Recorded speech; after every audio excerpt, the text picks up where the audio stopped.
70,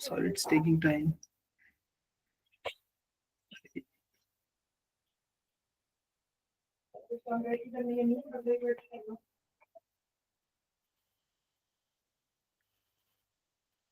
I'm really sorry for this.